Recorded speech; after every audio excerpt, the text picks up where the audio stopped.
అదేవిధంగా కార్యకర్తలకు సంబంధించిన అనేక అంశాల విషయంలో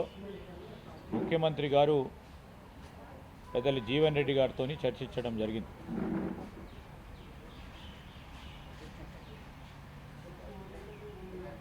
గౌరవ ముఖ్యమంత్రి గారు ఢిల్లీలో అనేక అధికార అంశాలపై ఇక్కడ ఉండటంతో నిన్న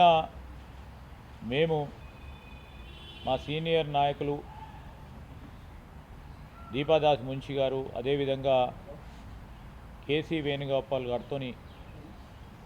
వారు పిలుపు మేరకు వచ్చిన జీవన్ రెడ్డి గారు ముఖ్యమంత్రి గారు ఇక్కడ ఉన్నారని వారితో కూడా కలవాలని వారు ఇక్కడికి రావటం